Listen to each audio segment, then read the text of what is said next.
If you voted for Donald Trump, this is exactly, almost to the letter, what you wanted. You didn't mind about the anger. You didn't mind conflict between the Republicans and the Democrats. What you wanted was to make a border safe and secure, which they've done. What you wanted were tax cuts, which he's done. What you wanted was cuts to spending, which he's done. Element after element, he delivered exactly what he said he was going to do. And that's why his own voters believe that this has been an incredibly successful presidency. And so I called the president because I had some very good news from some new data that we've been able to put together that no one has ever seen before, and I'll just very quickly go through these. So I was telling the president that he did the right thing in calling for a new head of the Bureau of Labor Statistics, because this shows that over the last 2 years of the Biden administration, the BLS overestimated job creation by 1.5 million jobs. That's Mr. President, that's a gigantic error. And I don't know if she's, I'm not. It might not have been an error, that's the bad part. If it was an error, it would be one thing. I don't think it's an error. I think they did it purposely. Whether that, you may well be right, but even if it wasn't purposefully, it's incompetence. Right. Okay, so 1.5 million jobs overestimated. We have access to the some data that no one else does on what has happened month by month with median household income. This is based on unpublished Census Bureau data. It will be released sometime in the next 6 months, but we get an advanced look at it.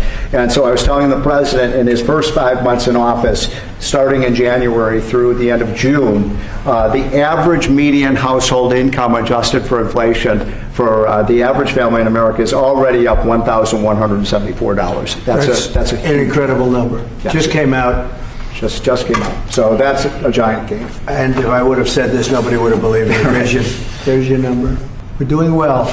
So the next one compares, we finally have the 2024 data on what happened with real family income in the United States. And so what I did was I compared the record in Donald Trump's first term with the Joe Biden first term. And you can see that, by the way, these dotted lines here, Mr. President, that's COVID. So if it had not been for COVID, these numbers would have been substantially better. But even taking account President Trump's last year in 2020, we saw a $6,400 real after inflation gain in income for the average family. And that compares with Joe Biden, which was a measly $551. So, Mr. President, you gain 10 times more income for the average family than Joe Biden is because of your policies. And that's taken into consideration COVID, yep. Which a lot of times you don't have to do that. Because but I'm very glad you did. We're over almost 8,000 until. Look at that number. Yeah. Okay. So then we looked at which families did the best, and we have data from the Census Bureau that shows by income percentage. So the 25th percentile is the lowest income, 75th percentile is the highest income. And what I find fascinating about this, Mr. President, is every income group did better. The red is President Trump, the blue is President Biden. Every single income group did better under President Trump. But what's really amazing is look what happened under Biden. The lowest income group lost income under Biden. They were poor 4 years after Biden's presidency.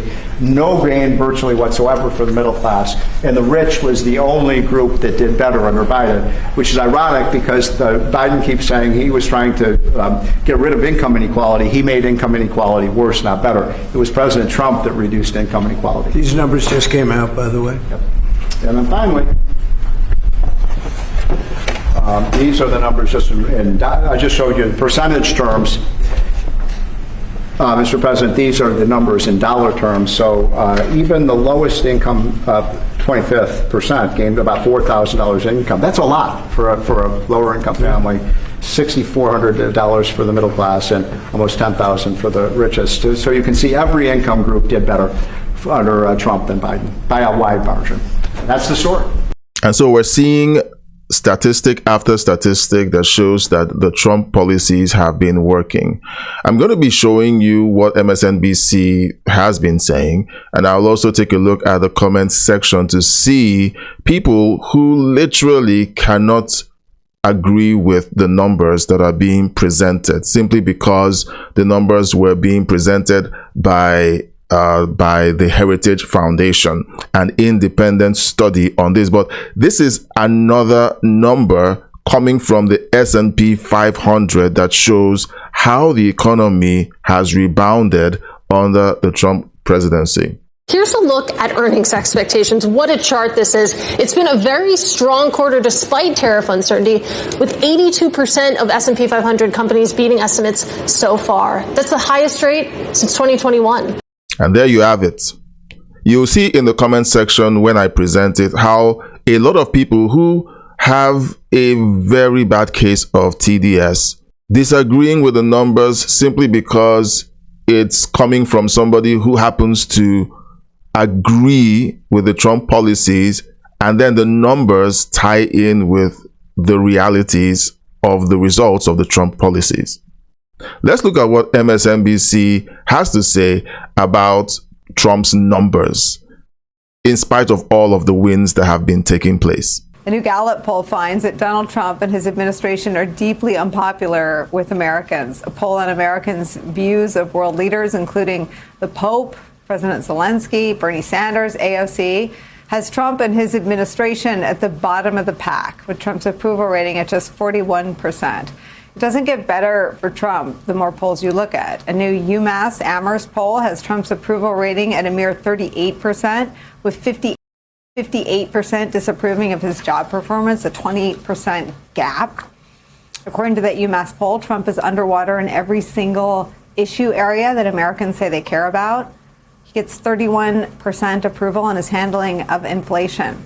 Immigration, 41%. Jobs, 37%. And just 31% of Americans approve of Trump's handling of his pet obsession of tariffs. If that doesn't shake or scare Trump and his allies, his support with men has plunged, helping to drive this drop in his poll numbers from 48% in April to just 39% right now. What a load of nonsense. Talking with men, and I mean real men out there on the streets, his approval ratings are way up. Most of these polls are skewed. Looking at the source of their polls, the YouGov/UMass Amherst. Look, I've never heard of those polls. I would rather that they take their polls from the Rasmussen pollsters than these fringe pollsters who obviously agree with the politics of MSNBC.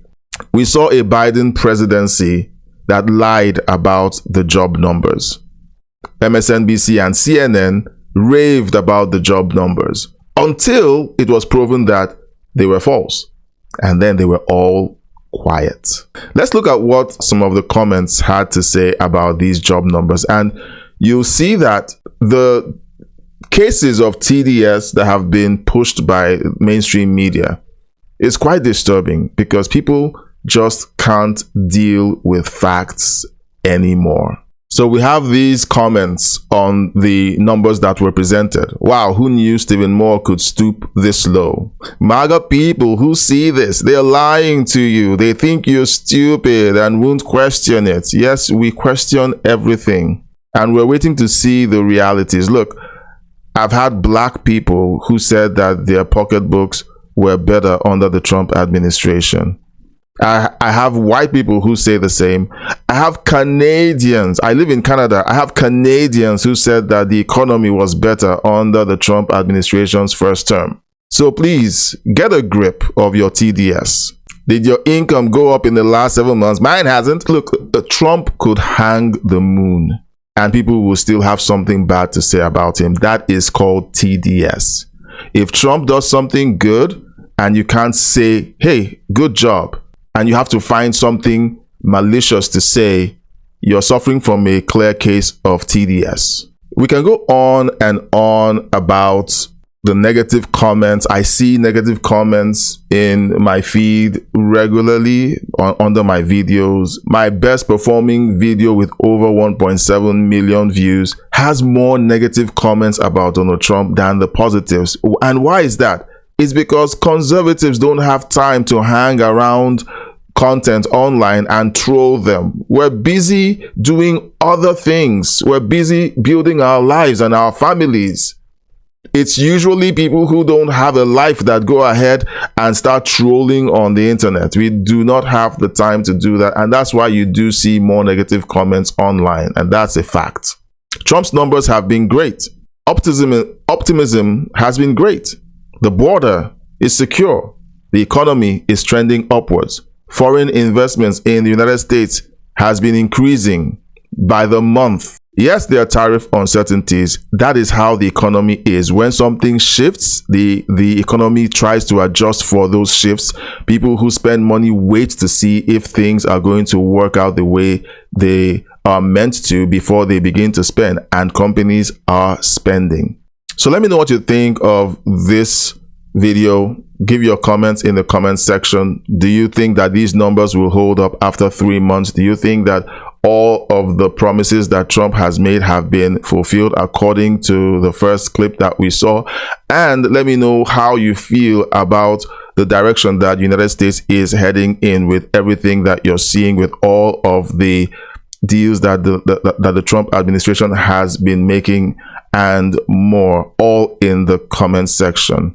And don't forget to subscribe, like, and share. Hit the bell icon to be notified when fresh content is published, because it helps out a whole lot.